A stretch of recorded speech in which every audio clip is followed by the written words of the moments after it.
Bé, doncs, com que ja crec que hi ha tothom dels qui sabíem segur que havia de ser-hi, començaríem en primer lloc donant les gràcies per poder ser aquí.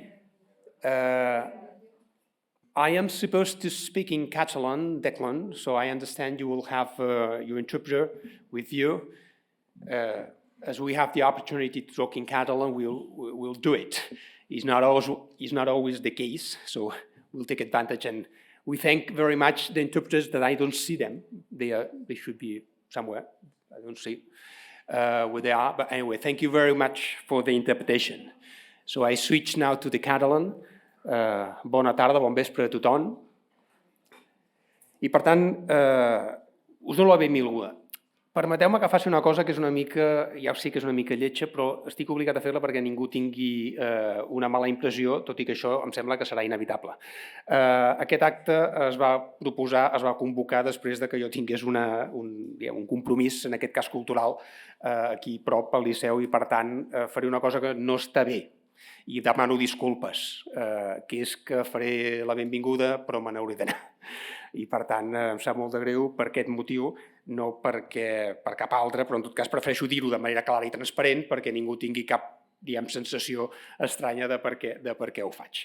Però en qualsevol cas, ja que em van demanar la possibilitat de fer la presentació i la introducció, doncs la faig amb molt de gust. Primer perquè és un acte convocat per dues entitats que fa molt de temps que estan fent molta feina d'una manera discreta, d'una manera constant i persistent, i que jo crec que es mereixen també que els hi donem aquesta confiança, com són Siemen per una banda i com són la Fundació IRLA per l'altra.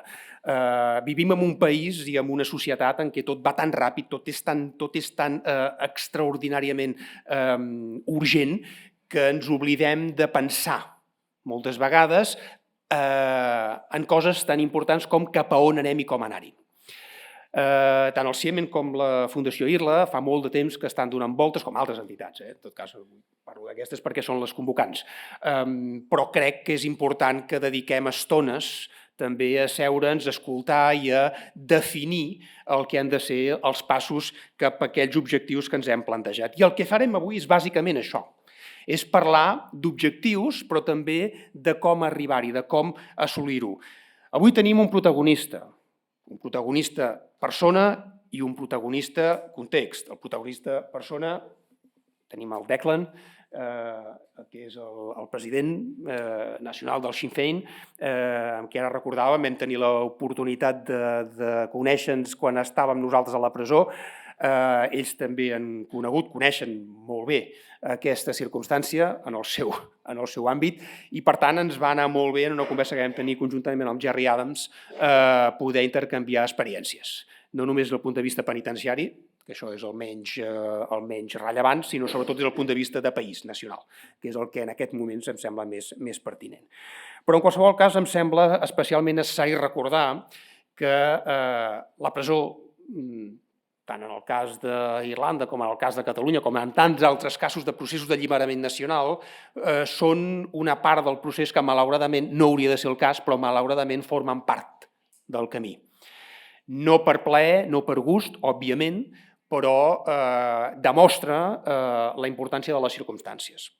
Però són circumstancials. L'objectiu, repeteixo, és sempre tenir clar cap on anem. I per tant, en aquesta introducció o en aquesta presentació, bàsicament, jo el que volia fer és apuntar 9 conceptes. 9 conceptes en forma de 9 titulars o no m'agrada dir-li tuits perquè m'estic destuitejant i per tant com que ja no entro a Twitter és un concepte que ja he abandonat, però en tot cas 4 titulars, 4 expressions una mica sintètiques per després donar peu a més a les persones que intervindran posteriorment a la intervenció d'en Declan, que són 3 persones que, a més de ser no només coneixedores per dir-ho així, de la qüestió, són persones que fan una feina que és molt important, que és la divulgació, que és explicar-nos, ajudar-nos a entendre on som, cap on anem i en quins termes. Són 3 persones conegudes, que són la Mar Aguilera, són la Gemma Calvet i són en David Minoves, que a més, com a president del Siemen també té el paper, el rol doble institucional i a la vegada de ponent. Els 9 conceptes que a mi m'agradaria compartir amb vosaltres i simplement els poso en aquest contenidor d'idees, de manera que després els puguin revisar si és el cas, són els següents. El primer, des d'un punt de vista del que és el procés històric a Irlanda, però que també és el procés històric a Catalunya i del que és el procés històric de, no sé si de tots, però la gran majoria dels processos nacionals, dels processos d'alliberament nacional del món, del planeta, de la història. Hi ha un element important que és la legitimitat històrica. En un context, en un marc en què, repeteixo, tot va molt ràpid, prendre consciència de que hi ha uns antecedents, de que hi ha una legitimitat històrica, de que hi ha uns fets a curt, mig i llarg termini, mirant enrere, que justifiquen, que legitimen legitimitat al que està passant avui, és fonamental per donar sentit, per donar validesa a allò que s'està fent. I, per tant, hi ha un element que és necessari recordar, que és que això no ho hem començat nosaltres, sinó que en realitat nosaltres som continuadors d'un treball, d'una feina que fa molts anys que està sobre la taula. El segon concepte. Això és una demanda de la societat civil. Això és una demanda de la societat. Això és una demanda de la gent. Això és una demanda del poble. I en molts casos, i de fet en aquests 2 casos, són les institucions les que responen a aquesta demanda.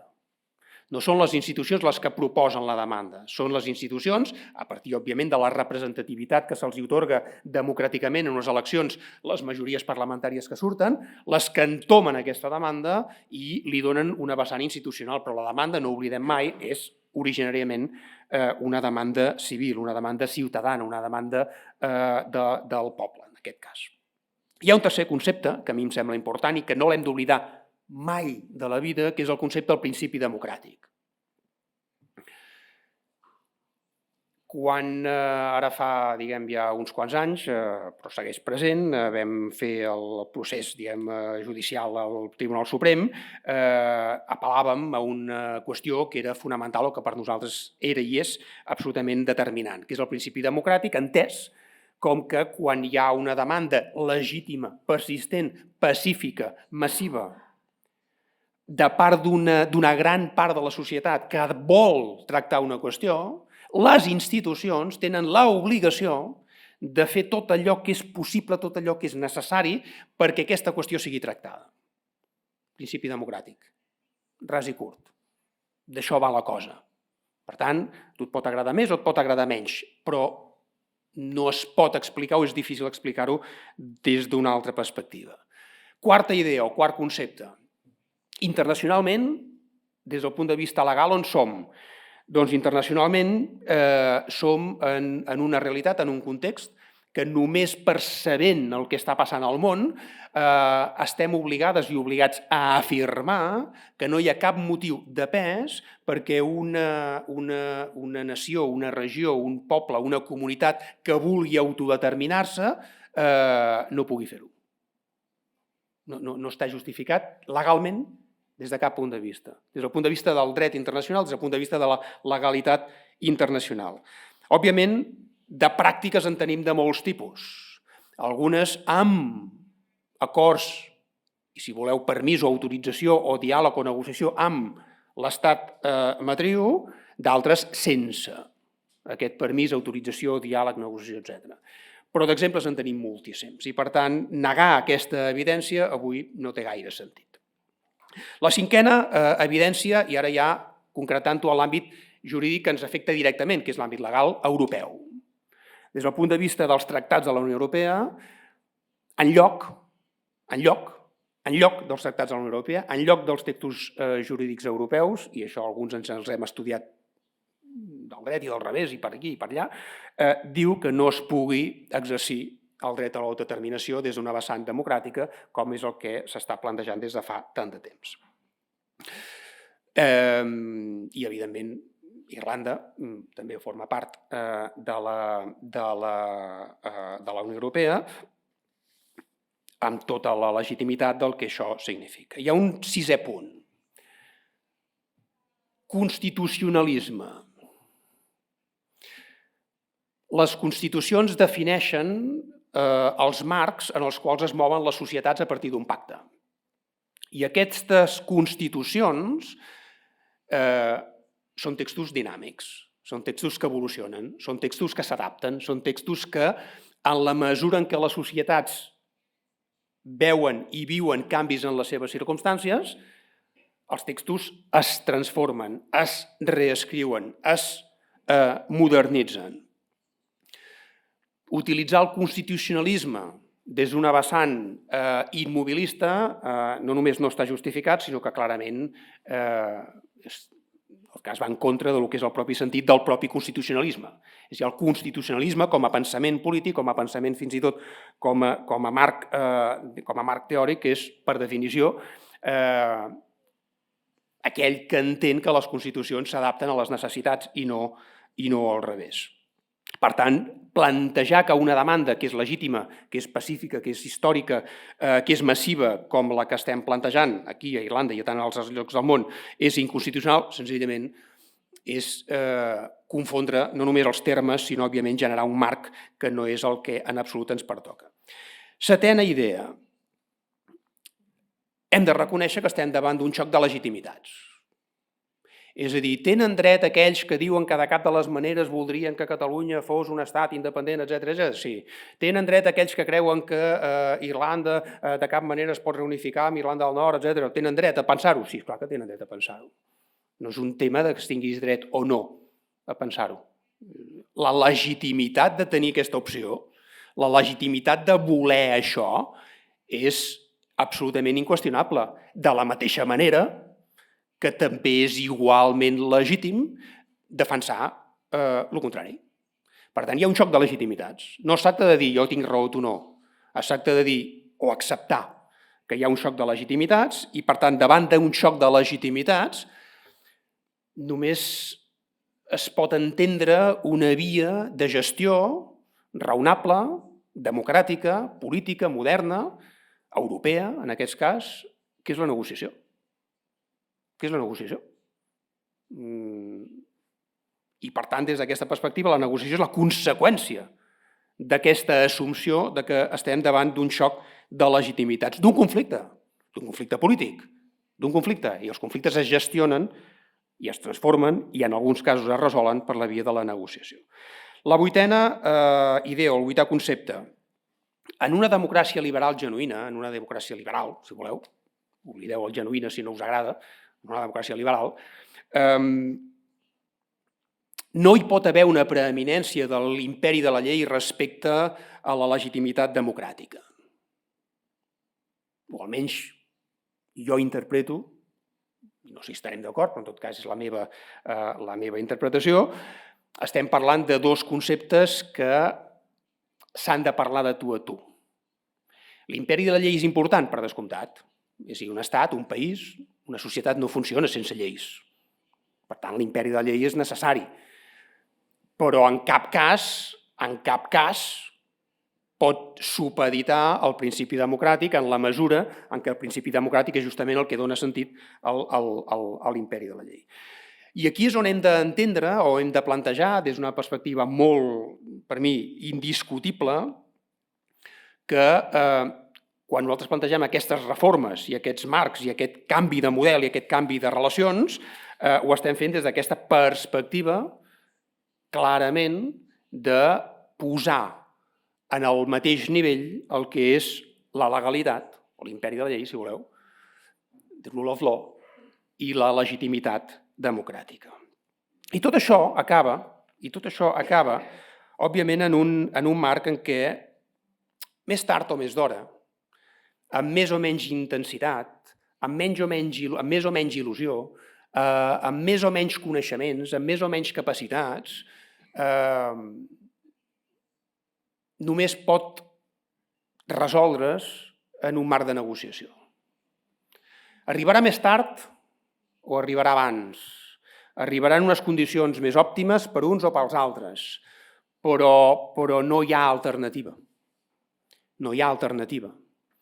En tot cas, el que és qüestionable és les circumstàncies en les que es produeixi aquest procés de negociació, les condicions en les que cada un hi arriba i, òbviament, un element que no és menor, que és la correlació de forces amb les que cadascú hi arriba. Però que hi haurà d'haver, que és imprescindible que hi hagi un marc de negociació, això no es pot negar. Entre altres coses, perquè ni que sigui per pactar el desacord, al final, tard o d'hora, t'has d'enfrontar la realitat. Per què faig aquestes reflexions? Que serveixen per Irlanda, serveixen per Catalunya, serveixen per, no per tots, evidentment, però una gran part de processos d'alliberament nacional, o en tot cas de processos del que ens agrada definir, que és el dret legítim, l'exercici legítim del dret a l'autodeterminació, és a dir, a decidir cadascú què vol ser en la pròpia llibertat de l'exercici democràtic. Si això és important avui, i això és important en el marc en el que ens trobem, si això era important fa 10, 15, 20, 30, 40 anys, i ho era en el marc irlandès o nord-irlandès, ho era en el marc català, ho és en el marc escocès, ho és en el marc de tants i tants altres processos, és bàsicament perquè tots els processos d'alliberament nacional, i al llarg de la història ho hem vist, són processos llargs, són processos difícils, són processos dolorosos, però permeteu-me dir també que són processos irreversibles. Són llargs, són difícils, són dolorosos, però són irreversibles. I és important aquest últim element, la irreversibilitat, perquè si ens oblidem d'aquest fet final, la irreversibilitat, davant de la dificultat, davant de la complexitat, davant de la repressió, podem tenir la temptació, podem tenir fins i tot humanament la percepció de que no hi ha res a fer.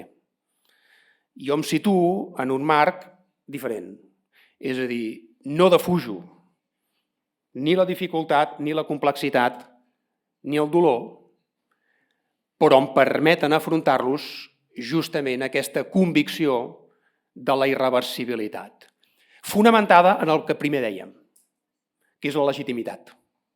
La legitimitat democràtica, la legitimitat històrica, la legitimitat de la gent, la legitimitat de la demanda i, òbviament, amb l'acompanyament d'aquells actors institucionals o no institucionals que han de fer la feina que els hi toca. A mi em sembla que això ens permet molt entendre i situar el marc actual.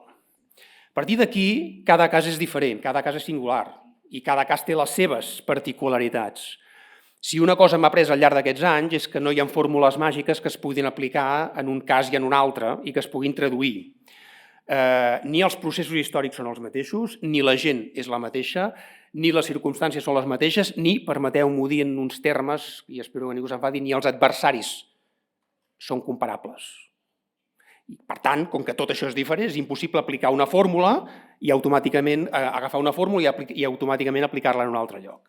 El que sí que podem fer i el que sí que hem de fer i el que sí estem obligades i obligats a fer és aprendre de totes aquestes experiències per veure en quins casos, en quins exemples, en quines circumstàncies podem també aprendre els uns als altres de les coses que s'han fet bé, de les coses que no s'han fet bé, de les coses que es van fer però que potser en les circumstàncies o en el moment no van tenir el resultat que tenien, però és que no és que estiguessin mal fetes, sinó que senzillament en aquell moment, en aquell context, no van tenir el resultat esperat, però que en un altre context i en altres circumstàncies potser sí que el poden tenir, per tant això també és important saber-ho analitzar. I tenir una persona com el Declan amb nosaltres, no només per la seva posició actual, sinó sobretot per la seva legitimitat històrica, ens permet, amb la companyia de la Mar Aguilera, de la Gemma Calvet i del David Minoves, fer aquesta anàlisi, fer aquesta reflexió, fer aquesta diagnosi d'un cas absolutament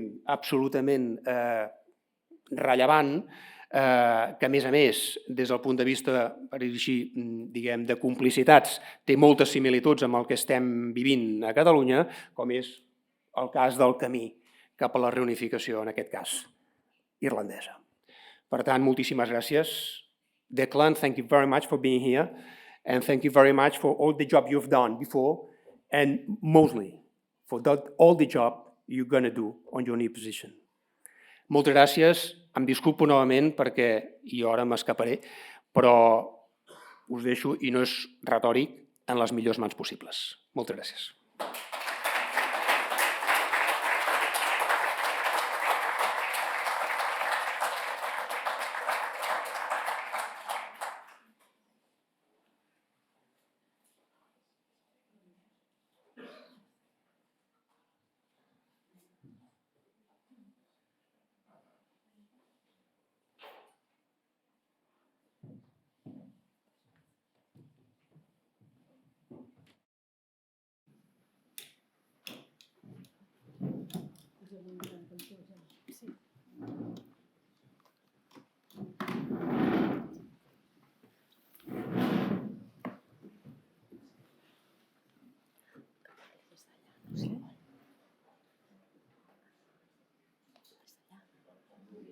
¿Quieres aquí?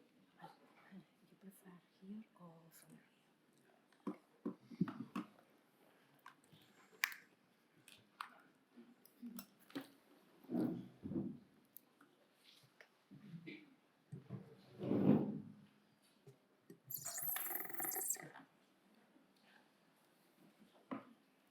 Muchas gracias. And thanks to Raoul for the warm welcome. And it's a pleasure to be with you this evening in Barcelona. I was asked to address the question, self-determination in the world, Ireland's road to reunification. Lewis told me last evening that some years ago there had been an invitation to the late Martin McGuinness to come to Barcelona to speak at an event. And Martin was a very important Republican leader in Ireland, one of the architects of the Irish peace process. He led the way and he gave tremendous leadership. So it's with a hint of poignancy and nostalgia that I make my remarks tonight, in the knowledge that Martin had been invited to come, had agreed to come, and then sadly, some time after his invitation, he died and is now no longer with us. So I make these remarks in tribute this evening to Martin McGuinness. Friends, it's an honour to speak to you in Barcelona, a city which has long stood as a symbol of resilience, unity, and the enduring spirit of self-determination. And as an Irish Republican, my fundamental belief is in the sovereignty of the people. I believe in democracy in its fullest sense, that people working together have the wisdom and the capacity to work together as equals without interference from outside forces. National self-determination is the essential international struggle of our times. This is what lies at the heart of the two most violent conflicts in the world at this moment: the Russian invasion of Ukraine and the Israeli genocide against the Palestinian people are direct denials of self-determination. The world we live in is dominated by this issue, the national democratic struggle, the aspiration of nations to make their own laws and decide their relations with other nations. The Charter of the United Nations expressly establishes the right to self-determination in Article 1, Paragraph 2. It states that one of the purposes of the United Nations is to develop friendly relations among nations based on respect for the principle of equal rights and self-determination of peoples, and to take other appropriate measures to strengthen universal peace. That is at the core of internationalism. And as internationalists, Sinn Féin stands for the emancipation of humanity from all objectionable political fetters imposed from outside. We stand for the independence of nations, but commencing with our own, the Irish nation. A progressive nationalism is what Sinn Féin espouses, not a form of narrow chauvinism. Our Irish republicanism is an expression of our internationalism, which makes us friends with every nation and every democrat. Sinn Féin's strategy for self-determination and independence is centred upon long-established strategic objectives and aims. I believe that our experience in Ireland has a significance today in the broader European context, where national democracy continues to be denied, particularly in countries such as Euskal Herria, Cyprus, and here in your own country, Catalonia.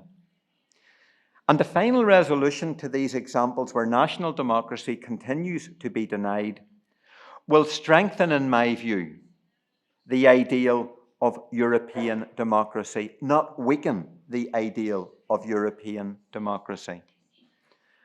And the work to do so should be embraced as a pan-European priority by all left, progressive and democratic forces.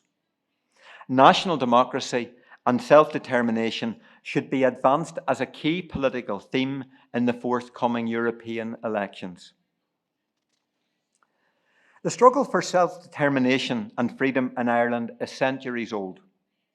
Its roots lie in the English colonisation of our country 8 centuries ago.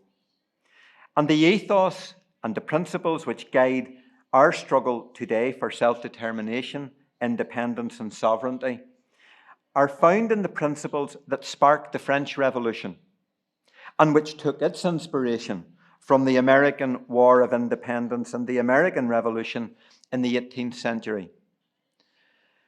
Just a few years after those historic events, the United Irish Society sought to unite all Irish citizens and break the connection with England. And Wolfe Tone, one of the founders of the United Irish Society, wrote, "To break the connection with England, the never-failing source of all our political evils, and to assert the independence of my country, these were my objectives." He later said, "The weight of English influence in the government of this country is so great as to require a cordial union among the people of Ireland to maintain that balance which is essential to the preservation of our liberties and the extension of our commerce." And this is our starting point as Irish Republicans today. A belief in a new union, a cordial union of all the people of Ireland, transcending all divisions among our people. And over 100 years ago, in 1916, a new generation of Irish Republicans captured that spirit in the visionary words of the 1916 proclamation of the Irish Republic. The Republic and the proclamation of the Republic is a freedom charter for all the people of our island. Addressing Irish men and Irish women, it guarantees religious and civil liberty and equal rights and opportunities for all citizens, and to cherish all the children of the nation equally. A republic in which the people are sovereign.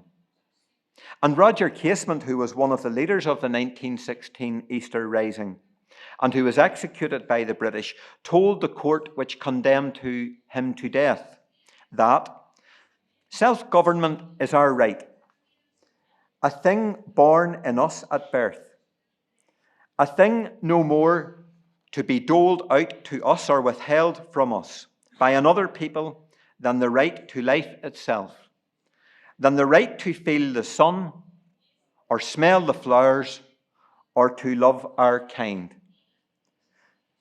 Friends, the partition of Ireland created 2 socially conservative states, one in the north and one in the south. In the north, an entrenched apartheid sectarian state was formed, built upon injustice, discrimination in housing and jobs, the denial of the vote, and the gerrymandering of all elections. The North was formed and designed to be a permanent unionist state. And 100 years later, that has changed as a direct result of the Irish peace process, the Good Friday Agreement, and the debacle of Brexit pursued by the British Conservative Party. The 1998 Good Friday Agreement provides for the first time a democratic and a peaceful mechanism for ending the union with Britain.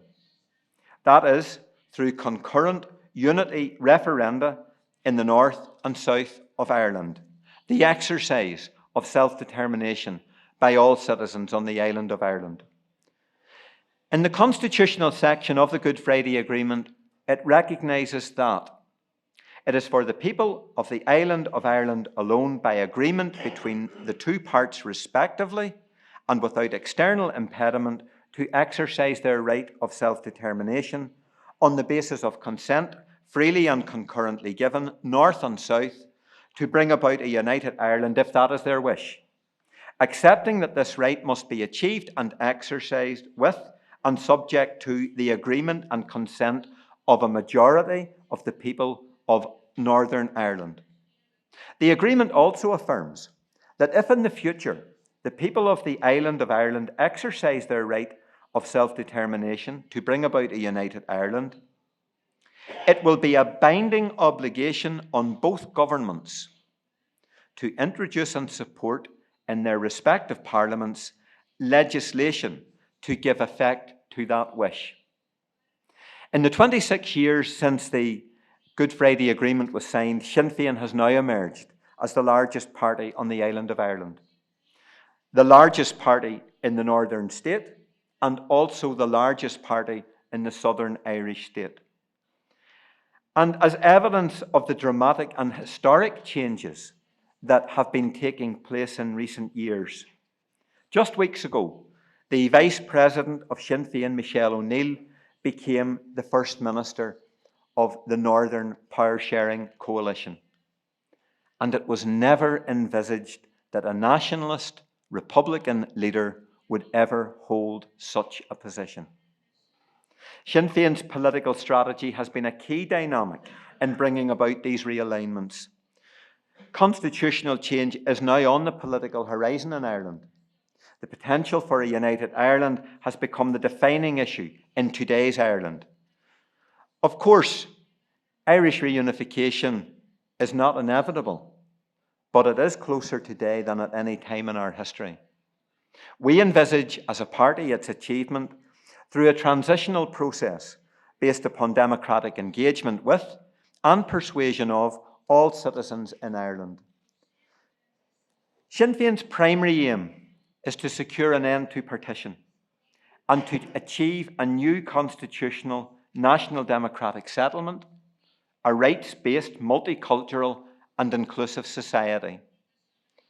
Our objectives are to achieve the unity referenda set out in the Good Friday Agreement in this decade, and for our party to lead the government in the south of Ireland, while at the same time leading the Power Sharing Coalition in the north. But friends, the planning and the preparation for such constitutional change must begin now. The Irish government presently and in the future must act as a persuader for Irish reunification.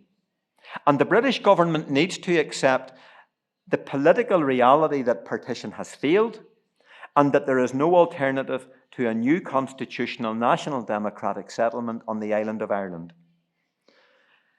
As Irish Republicans, we are committed internationalists. When the Second World War ended in 1945, there were some 55 states in the world. Today, there are nearly 200, as the old colonial empires have broken up and new nations and states have emerged.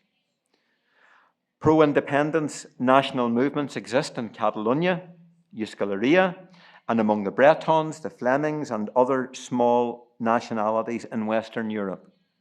Since 1989, the USSR has dissolved into a myriad of states, Czechoslovakia into 2, and Yugoslavia into as many as 6. Consider the straight lines on maps that mark the boundaries of most African and Asian states. These are products of imperialism and colonialism.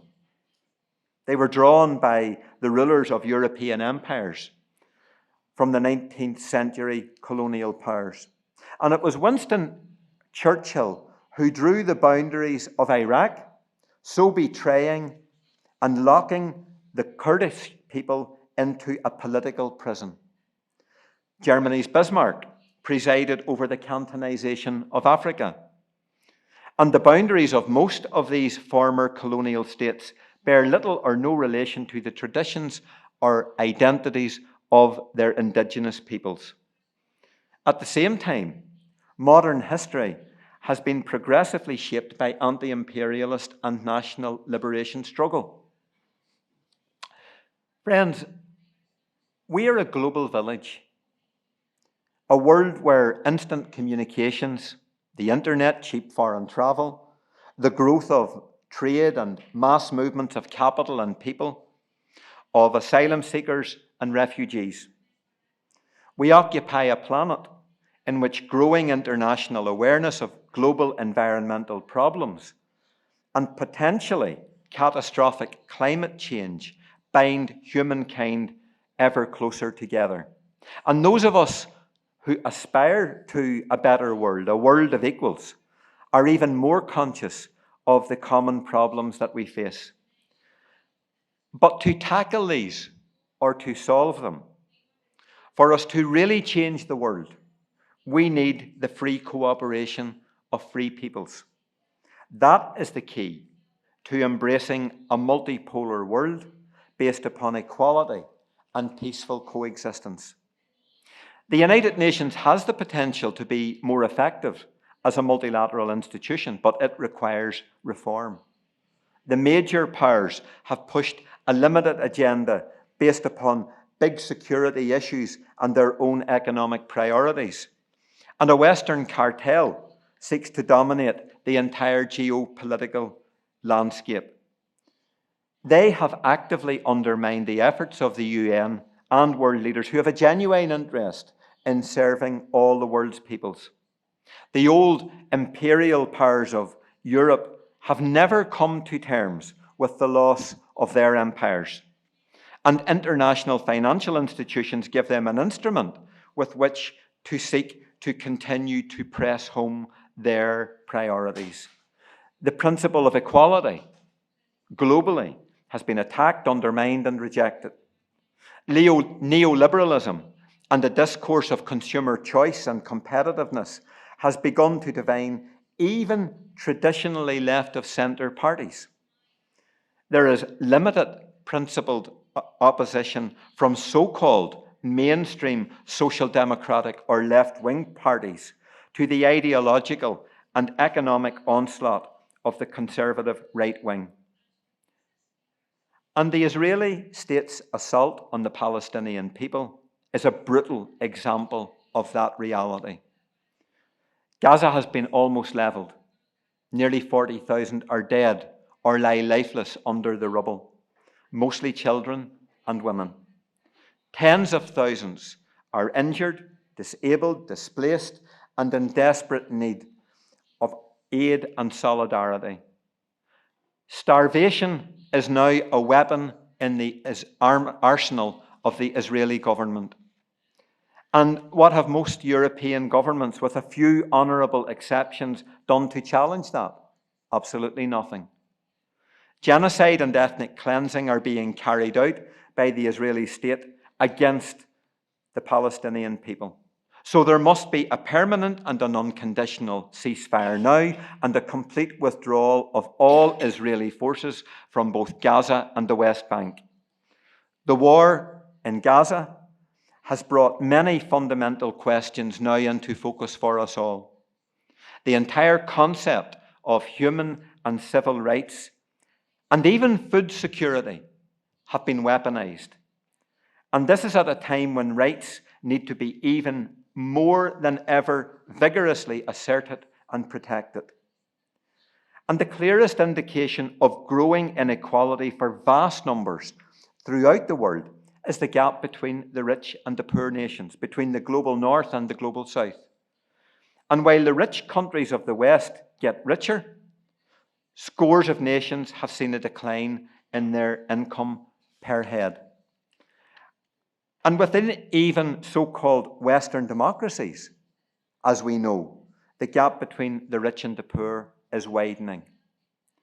The privatization of basic services and utilities such as water, education, health, energy, and other natural resources puts those things beyond the reach of far too many, and not only in the developing countries. Friends, the legacy of imperialism and neocolonialism continues to cast a very long shadow in today's world.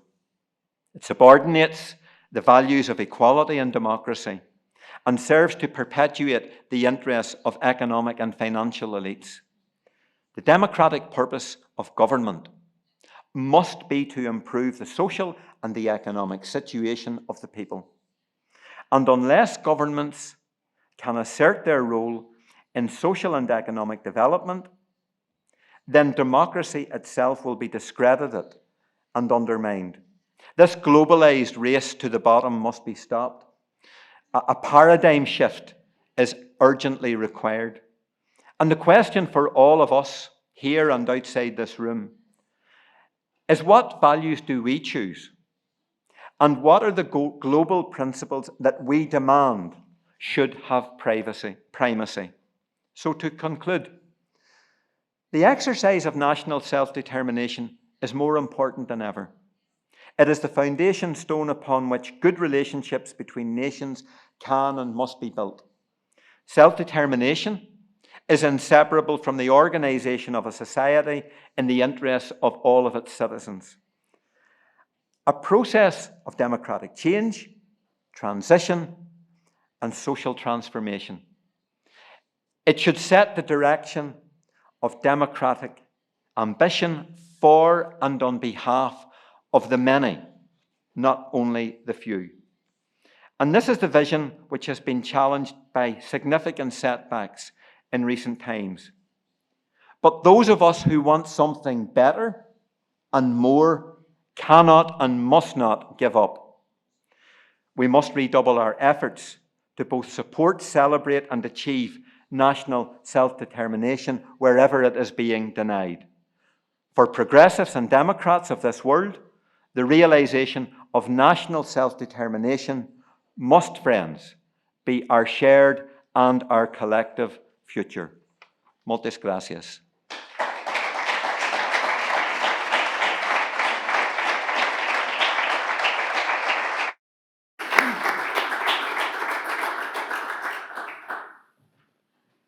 Ja que no ho ha fet ningú altre, introdueixo jo les dues persones que acompanyen el Declan Kelly. I per poder fer aquesta conversa i aquest debat amb en Declan, us vull presentar, abans ja ho ha fet en Raül, però crec que ara toca fer-ho, per una banda a la Gemma Calvet, que és jurista i analista, i per altra la Mara Aguilera, que és professora de Dret Constitucional de la Universitat de Barcelona. Amb elles els hem demanat que entrin justament a partir de la seva anàlisi en conversa amb en Declan. Per tant, la paraula és vostra i moltes gràcies. Gràcies. Gràcies, David. Hem quedat amb la Mar, que ens repartiríem el torn, i donat el temps que hi ha, segurament tindrem temps per poques preguntes, però introduir-les amb alguna reflexió. Primer de tot, gràcies, senyor Kearney, per l'exposició que ha fet i per la brillant dimensió del dret d'autodeterminació des d'una profunda reflexió democràtica en el moment actual. Per part meva, quan em van proposar des del CIEMEN i la Fundació IRLA participar en aquest debat, va ser un motiu d'emoció, perquè jo tinc, fruit de la meva feina, uns vincles molt especials amb Irlanda del Nord, des de la càtedra UNESCO i després que unes persones del País Basc m'ho van demanar. Durant 4 anys em vaig dedicar a estudiar el procés de pau d'Irlanda del Nord. Vaig anar durant diverses ocasions a parlar amb els protagonistes, els presos, que havien començat a parlar a les presons, entre ells, la Mo Mowlam, abans que tots els assessors de la Mo Mowlam, amb el Ciara McEvoy, amb Christian Bell, i allà me'n vaig donar compte que la història d'Irlanda del Nord, com bé ha reflectit la conferència, és una història molt antiga d'una resiliència i d'un profund dolor col·lectiu. I jo avui crec que és un dia on també hem de fer memòria de tot aquest sacrifici i d'aquest dolor i d'aquesta història que va precedir a l'acord de l'any 98. Una de les coses que jo vaig aprendre allà, entre moltes, és que els presos a les presons van començar a parlar entre ells a partir de la lluita pels drets humans dintre de les presons. Jo recordo una entrevista amb un dels presos, express, que em va dir: tot va començar quan vam descobrir que entre nosaltres podíem parlar dels abusos del carceler, de quan ens volien imposar un uniforme i nosaltres vam decidir fer vagues de fam per protestar pel sistema penitenciari.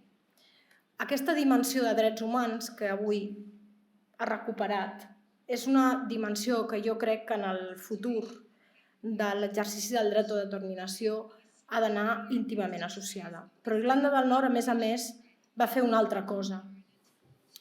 Els polítics van demanar ajuda als juristes.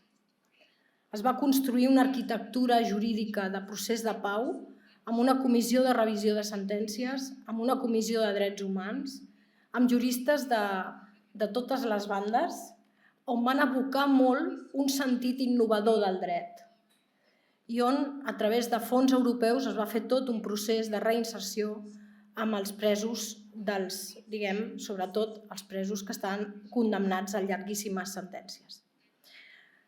Aquestes bases de la història d'un procés de pau que Martin McGuinness va ser, per mi, l'ànima política del mateix i que va anar acompanyat del sacrifici de les vagues de fam, de Bobby Sands, de tota una societat civil que va entendre que hi havia una desmesura en la repressió i en la lluita bruta de l'estat britànic o del govern britànic, va veure reflectida en un gran esforç col·lectiu, amb un acord polític molt important i amb un referèndum, al maig del 98, que va, tant a Irlanda del Nord com a Irlanda del Sud, va referendar majoritàriament l'acord del Divendres Sant.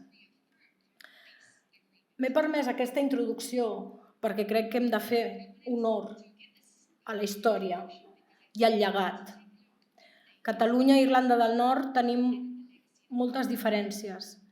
Al País Basc, amb Irlanda del Nord, no tantes. I una de les coses que va servir tants anys de feina va ser que aquí al Parlament de Catalunya l'any 2006 es va celebrar una important trobada per la resolució del conflicte basc, on els irlandesos van ser els protagonistes, Brian Curry, i on a partir d'aquell moment hi va haver-hi un llegat d'un treball d'aprenentatge mutu en la resolució de conflictes, en aquest cas en el conflicte basc, enquistat amb la violència. Aquí a Catalunya estem en una altra dimensió, però hi ha repressió. I per tant hi ha molts aprenentatges que poden ser absolutament incorporats. La meva pregunta, després d'aquesta introducció, és, en el moment d'ara, en la nova dimensió del dret a l'autodeterminació, tal com s'ha exposat, quin pes creu vostè que té el llegat històric d'aquesta llarguíssima resiliència i resistència en els joves i en l'actual població irlandesa a l'hora de voler l'exercici del dret al referèndum i voler la Unió d'Irlanda?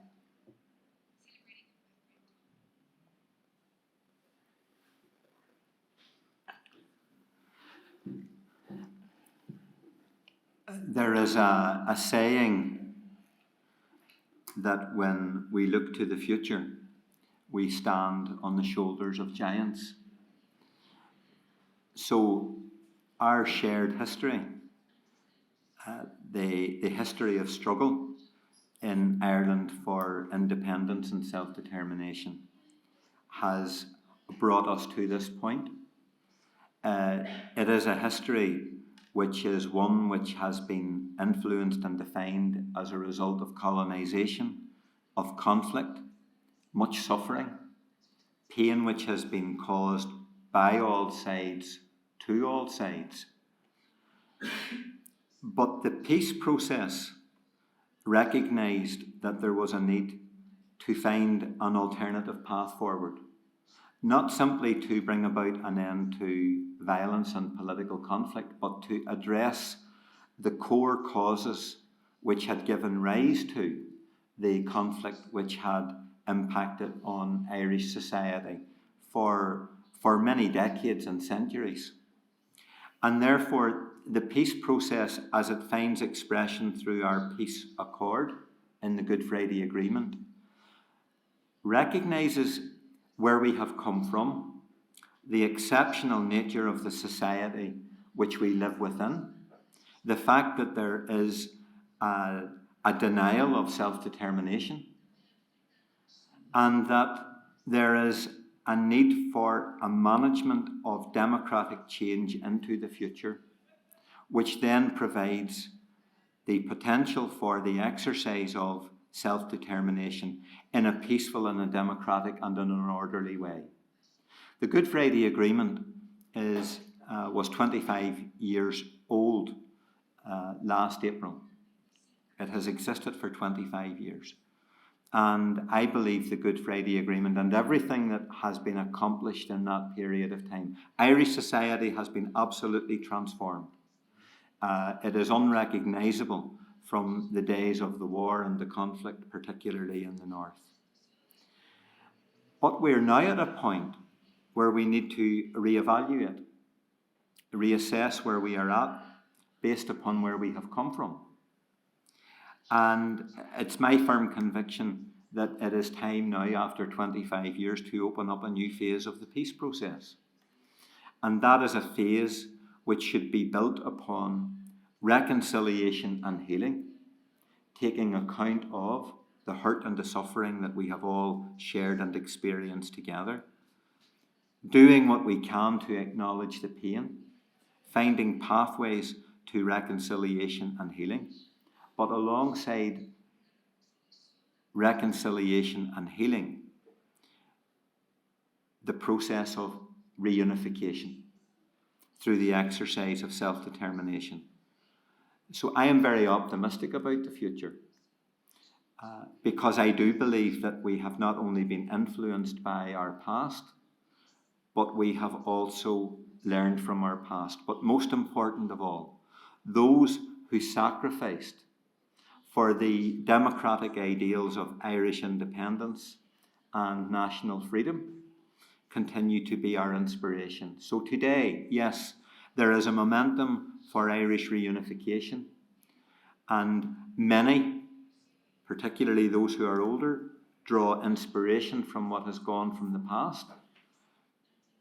Young people have never today living in Ireland had to live through what many of the rest of us did.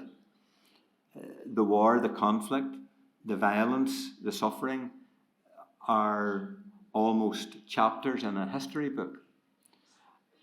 But they do want something new. And therefore, those young people, new generations, I believe will draw inspiration from the potential and the opportunity of what is possible in the future.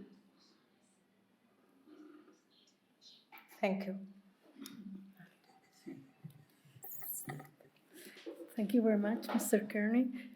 Em passaré al català, també.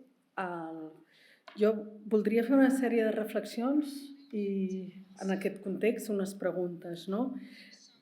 Les reflexions tenen a veure amb el que, to pick up from what you say, amb el que acaba de dir de reavaluar. No? Les meves preguntes han quedat amb la Gemma, que serien més pro futur, diguem, i també lligant-ho amb el que es posava en Raül Romeva, no? El senyor Romeva, abans aquí al faristol, no? Quan ell ha parlat de l'imperi de la llei, no?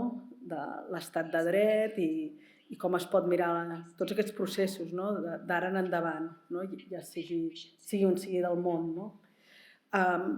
Per mi i per molts, per exemple, Wyler mateix sempre parla de l'imperi de la llei, no? El rule of law, però que aquest no es pot entendre sense democràcia i la democràcia no es pot entendre sense drets fonamentals. I els tres han d'anar junts. I, per tant, no és que sigui saltar-se la llei. Jo entenc que un sistema democràtic el que permet, com s'apuntava abans, és aquesta adaptació als canvis, a les noves situacions, i si no hi ha democràcia no hi ha drets humans, si no hi ha drets humans no hi ha democràcia, i si no hi ha unes normes, un sistema normatiu on el nucli sigui els drets humans. I de fet també s'ha parlat aquí de Nacions Unides i el punt de partida de Nacions Unides és la família humana, no? I la dignitat humana. No? I ara en la seva explicació, no? I amb els canvis que hi ha hagut al Parlament de Stormont, no? En la primera ministra, la Michelle O'Neill, no? I tota aquesta perspectiva de que hi haurà un canvi, no? O que hi ha una evolució, però clar, no només ha canviat, no? Els resultats electorals, sinó que també hi ha hagut canvis a la societat. I jo tenia com unes 10 preguntes, però estic dissimulant per pensar a veure com les puc incloure totes en una, no? Totes en una.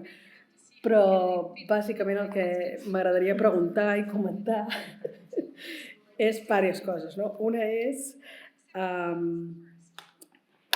quin és l'impacte, no? Que una mica ja n'ha parlat a la pregunta que havia fet la Gemma,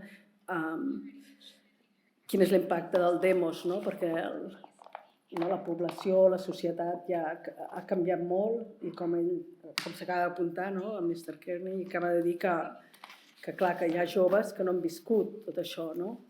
I una de les preguntes seria si realment estem parlant de 3 tipus de població, no? Persones que estan molt implicades en un sentit i un altre, i si hi ha un altre grup de persones que per ells no és una prioritat, no?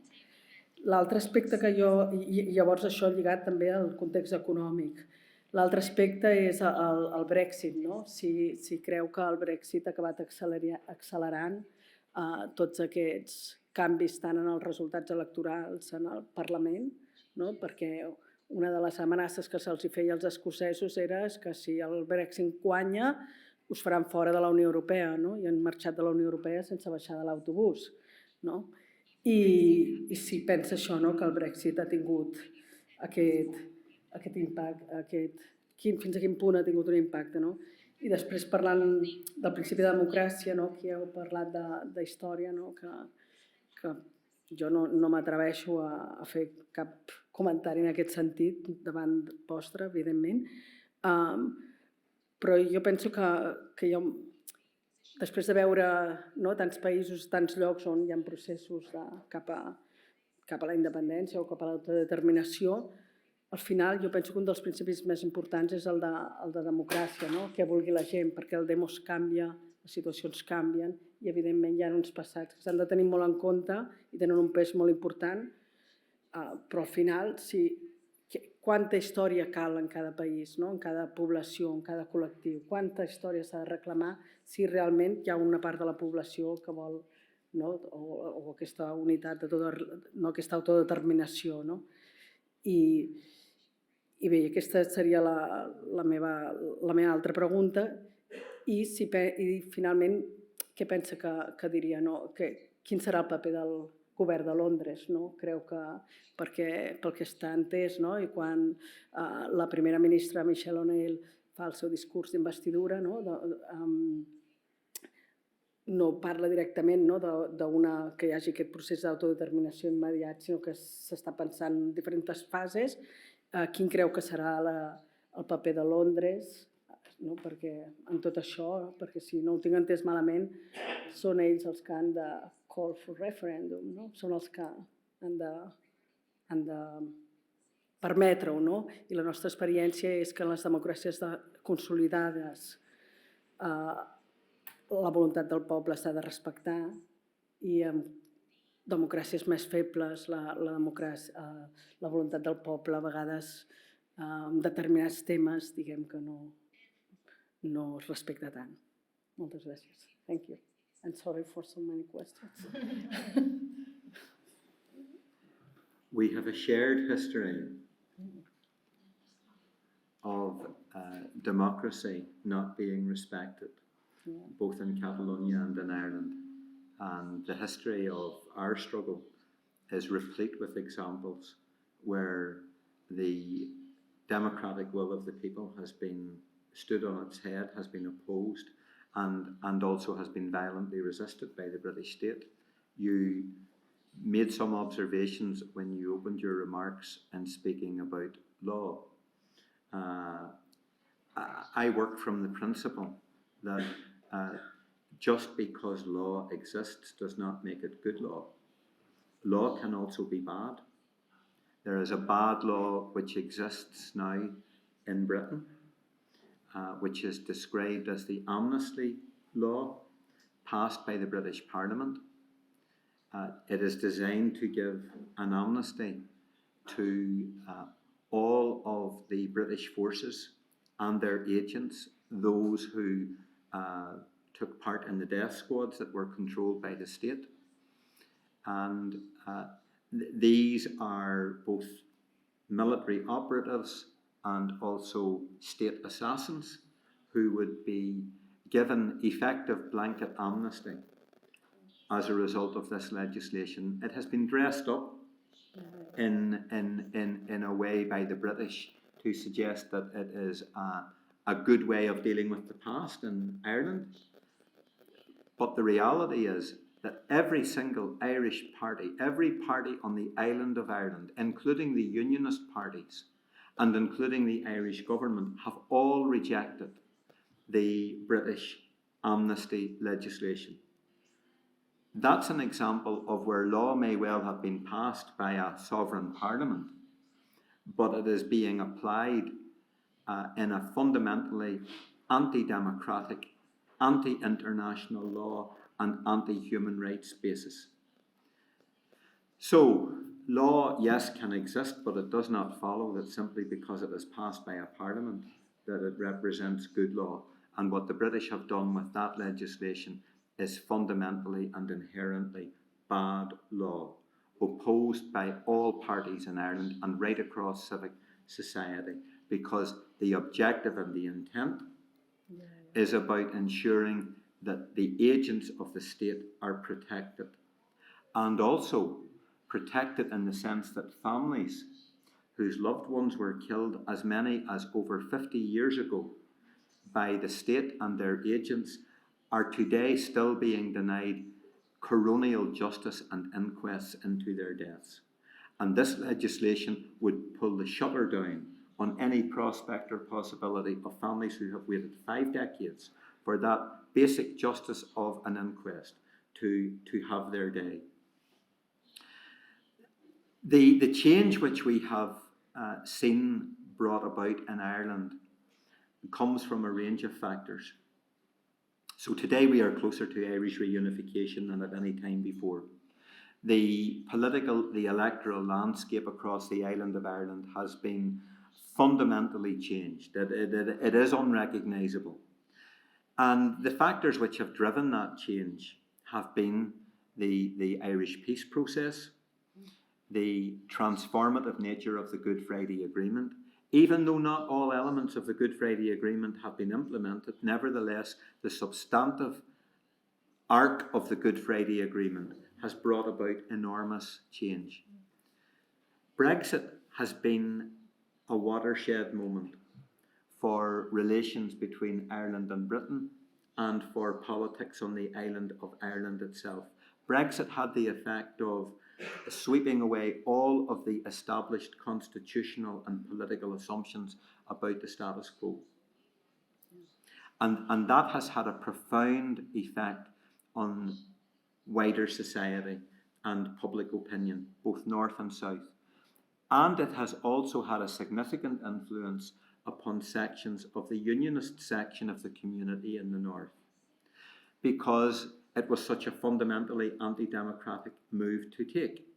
The people of the north of Ireland voted to remain within the European Union, and the British, the Tories, proceeded with the decision to take themselves out of Europe and to drag us out of Europe at the same time. And I don't think that even at this point, some 8 years later, we can fully understand or completely evaluate the extent to which that decision and the nature of the Brexit that has been imposed has in fact influenced wider society. But importantly and positively, the European Union did say in April 2017, in response to the imposition of Brexit, that in circumstances where the island of Ireland to become reunited, then the 6 northern counties would automatically be brought back into the European Union as part of a unitary Irish state. That has also had a very significant and positive influential bearing on people's views. Because for those who may not be instinctively Republican or nationalist, or who necessarily share a broad anti-imperialist perspective on modern-day Irish politics, who are pragmatic, who are technocratic, who perhaps run businesses, who are concerned about how they will continue to export and import. Brexit was a game changer for all of those business people, many of whom are within the unionist community. And therefore, their desire is to be part of the European trading bloc, to have access to that bloc of customers. And there is also a sense in the north of Ireland, as a consequence flowing from Brexit, in the knowledge that the Southern Irish state, just a few miles down the road, remains a member of the European Union, enjoys access to principles, values that are not available to citizens in the north of Ireland. And let me crystallise it in this way for you. The Irish state, the Southern Irish state, has made huge advances in the transformation of its society. So through referenda, through popular referendum, the Irish state was the first state in the world to confer or to decide on equal marriage, marriage equality, through popular referendum. So gay people were given the right, the human right, to be able to marry in the Southern Irish state. Through referendum, women were given reproductive health rights in the Southern Irish state. Turn the car around and go a few miles up the road into the north of Ireland, and at the same time, as citizens in the south of Ireland were enjoying the right to equal marriage, enjoying the right to women's reproductive rights, unionism in the north of Ireland were blocking abortion rights, were blocking equal marriage rights. They were also blocking official recognition for the Irish language, and they were complicit in the denial of a whole swathe of other rights which can be taken for granted right across Europe and including in the Southern Irish state. So a lot of people stand back from that and say, we live in the north, we live in this island, but our neighbours and some members of our family who live in the Southern Irish state, just a few miles down the road, enjoy rights that are denied us. So that has an effect in relation to influencing people's view of the kind of society that they want to live within. And I'll finish on this point. Self-determination is not something that is simply there to be decided upon as an optional. It's not an optional extra. It's a universal right. It's accepted within the UN Charter. It's fundamental to international law. So it shouldn't be a case of whether we want to have self-determination or not. The people should decide through the exercise of self-determination what kind of constitutional and national democratic future they want or do not want. As Raoul said earlier, it is okay to decide that they want constitutional change and new democratic national arrangements in Catalonia, and it is equally okay to decide that they don't. But if they're denied the right to self-determination and democratically having the option to express their views, that's fundamentally wrong. That's bad law. That's bad law when that happens. And finally, in relation to the question of self-determination and the Spanish state, which you alluded to, this Spanish government should not fear democratic engagement and political negotiation with the Catalan people about the future national democratic arrangements for self-government here in Catalonia. They shouldn't fear that engagement. In fact, in my view, through the exercise of self-determination, if the people of Catalonia vote for independence, not only will that strengthen democracy in Catalonia, I believe that will strengthen democracy within the Spanish state itself. And to the Spanish, I would say, celebrate and embrace democracy, see it as a friend and not as a foe. And the same applies to the European Union. The European Union played a key role as a stakeholder in the development of the Irish peace process. We are now saying, as Sinn Féin to the European Union, we want you to re-engage and play a role in now helping us exercise self-determination to complete our journey. The European Union should recognise that the denial of self-determination in Catalonia and in Euskal Herria are national democratic deficits that should be resolved and addressed through the exercise of self-determination, not only in the interests of the people of Catalonia and Euskal Herria, but as something that will strengthen the very basis of European democracy itself.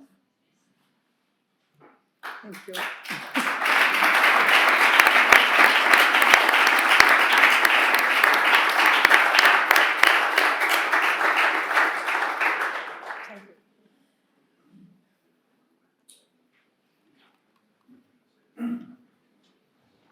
Molt bé, ara sí, benvolguts amics i amigues, benvolgut Declan, Lluís, director de la Fundació IRLA, Marc, Gemma, amics i amigues, autoritats. A principis del segle XX, ara fa 100 anys, el republicanisme irlandès era el mirall del separatisme català. I parlo en termes d'ara fa 100 anys. Perquè veien com els irlandesos, els republicans, armes en mà, aconseguien trossos de llibertat. De fet, lluitaven per la llibertat. Certament ho feien armes en mà i certament en aquell moment l'independentisme buscava en el mirall europeu alguna referència que li permetés plantejar aquesta disputa per aconseguir l'exercici del dret a l'autodeterminació. Durant molt de temps va ser el mirall per plantejar les seves propostes polítiques també en l'àmbit de l'acció directa i no només de la voluntat expressada democràticament. Tots sabem com va acabar tot plegat, tots en som conscients, n'hem llegit els llibres i sabem com va acabar aquesta història i aquest emmirallament va quedar estroncat als anys 30 i no es tornaria a repetir una situació similar d'emmirallament fins als anys 80 que l'independentisme català va tenir amb l'independentisme basc. I, per tant, aquest emmirallament va ser amb un altre procés absolutament diferent que tampoc no va reeixir.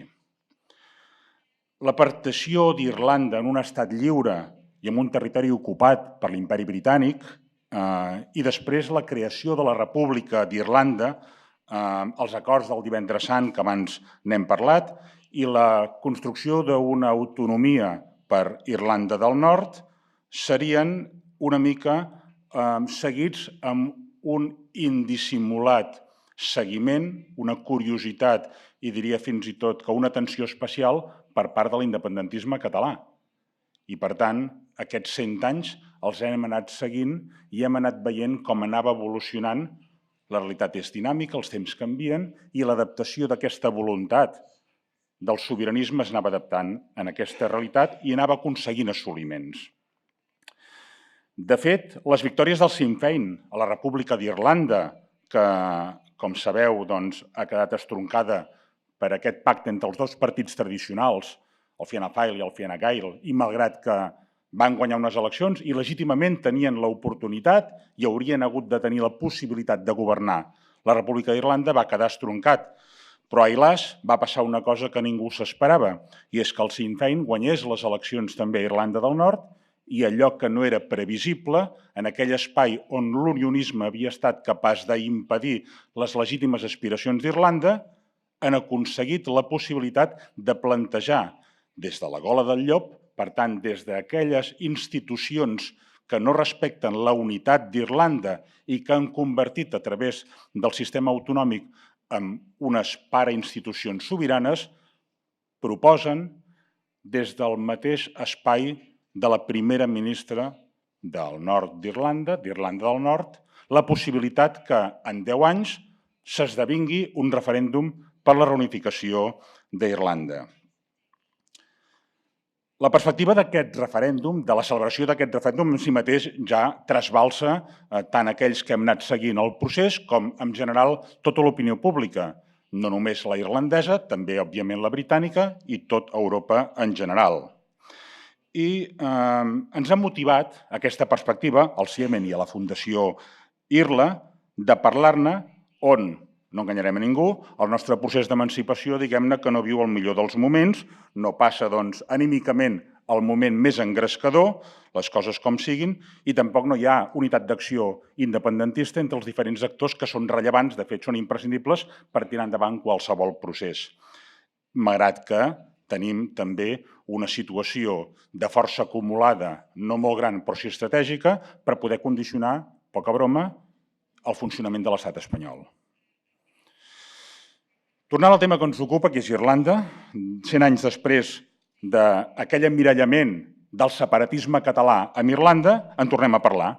I n'hem parlat avui. El Brexit, per exemple, ha precipitat la qüestió de la reunificació de l'illa des d'una perspectiva diferent, que és la pràctica. Per tant, no tant moguda per l'idealisme, per la proposta política, per la determinació, sinó per la practicitat. I, per tant, aplicant el principi de realitat, ha acabat posant en l'agenda una proposta que era la històrica del republicanisme en l'agenda de persones que no formaven part de la família del republicanisme. Per altra banda, el Sinn Féin ha evolucionat, òbviament, i ha esdevingut una opció política que, tot i que manté el seu horitzó nacional, ha prioritzat una estratègia política basada en posar al centre necessitats dels seus ciutadans independentment de quina adscripció religiosa o nacional tinguessin. I, per tant, aquesta voluntat també de situar en la prioritat de la seva acció política les necessitats, les prioritats, les demandes de la ciutadania també ha evolucionat en el seu discurs. I aquest discurs social, en matèria, per exemple, d'habitatge o del cost de la vida, ha connectat amb noves capes socials que no sempre han reproduït els vells esquemes del republicanisme que, diguem-ne, que protagonitzaven el panorama polític irlandès.